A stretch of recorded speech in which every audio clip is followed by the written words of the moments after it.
This is a tutorial on the didactic questioning instructional strategy. Didactic questioning is a direct instruction strategy that's used for lower levels of Bloom's, so understanding and remembering. It's excellent for recall exercises, allows students the ability to express themselves. So sometimes when students are not participating, using this method allows you to get some students to be interactive and express themselves by answering these questions, requiring them to answer these questions. Also allows students to connect something new to what they already know, and sometimes the instructor can help kickstart some critical thinking. They can help push forward the idea on the subject of the question related to the content of that lesson. The instructor can also ask follow-up questions to kind of keep the discussion moving. The strategy is going to use the tool, in this case, of a blog. It can be used as either a blog or a journal in Blackboard. A blog and journal is very similar. It's essentially the same thing, except the blog is generally used when you have the entire class, multiple people are going to be able to see and participate. And a journal is more of a private setup just between the instructor and the student. So you can use these interchangeably depending on exactly what your purpose is and who you want to have access. I'm going to demonstrate how to use this particular strategy, didactic questioning, with a blog. So what is a blog? A blog is a weblog, which is really an online journal. Allows you as the instructor as well as students to post comments, allows there to be a running discussion with everybody participating, or as many people as who would like to participate, and it's actually a good choice for some affective learning. You can put a question out there that relates to their feelings about something, or an opinion that they then have to back up, showing their understanding of the content and their experiences that they've been involved with related to the content that you've been studying recently. So let's show how simple it is to create a blog in Blackboard. We're going to go over here to the course panel. There's a couple of different ways to do it. I'm going to show you probably the easiest way. To click on Course Tools, it opens this drop-down menu. So we're going to go to Blogs, but if you wanted to do a journal, you would just go down here. The setup is relatively the same. I'm going to click on Blogs. Takes me to the Blogs page. Now, as you can see, there are some blogs already here. In this case, we're going to create a new blog.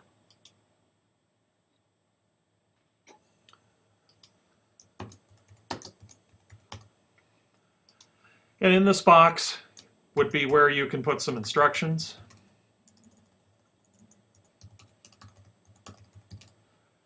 You can actually use any of your toolbar features here. You can add a video, an attachment, image, anything that would normally be used in a dialog box like this can be placed in this spot. Blog availability, the default is always to yes. You want to leave it there unless you wanted to deal with some limited availability. So if you were going to have some date and time restrictions, you can fill out these areas here. I'm not going to do that. The default is individual to all students and allow anonymous comments. I don't want there to be anonymous comments, so I'm going to uncheck that. And I actually want a course blog. You can decide what you want to do. Again, if you're going to use an individual blog, you might as well just use a journal. Here's the course I've identified by clicking into that particular circle. Then blog settings, I like to click weekly. It allows you to have better organization. It's going to index your blogs based on the time frame of 1 week rather than a month. You might use this blog for a week, a couple of weeks. You might use it for the entire class. The more posts you have in the blogs, again, remember this is for the entire course, all of the students in the course, there's going to be a lot of posts in this blog. So I think weekly is easier to have it organized. Allow users to edit and delete entries. I do not want that because I want to be able to check to see who's doing what. And we do have the possibility, as we'll see in the next area, where we may want to even grade this. Allow users to delete comments. I'll talk about that in a second, but I am not checking that. You can have this as a graded blog or a non-graded blog. Right now the default is to no grading. If I click on the grade, I can show how many points. I can have there be a due date if it's timely. I also have the ability to add a rubric. I can select a rubric that's already in my rubric library, or I can create a new rubric. For this particular purpose, I'm going to list it as no grading.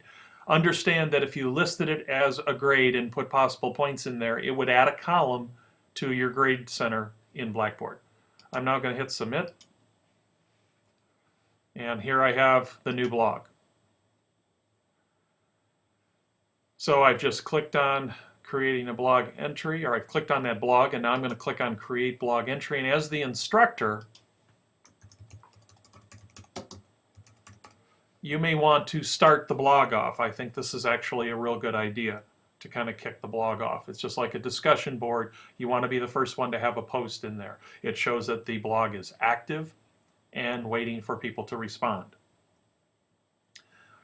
So you could actually list some information in here if you'd like, or you can go right ahead and kick off the question. So let's talk a little bit about didactic questionings. What do those questions look like? Well, you use what, where, when, and how to start off the question. So here's some examples.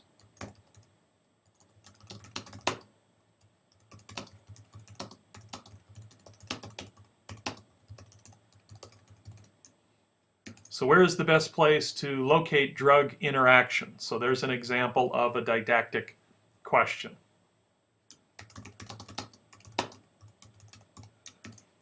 What is an adverb?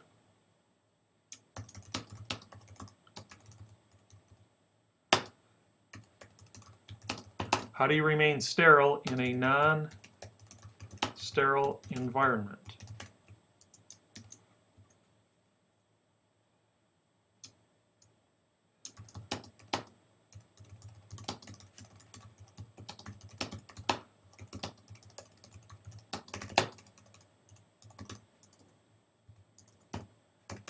In a welding situation, how can you determine the strength of a weld without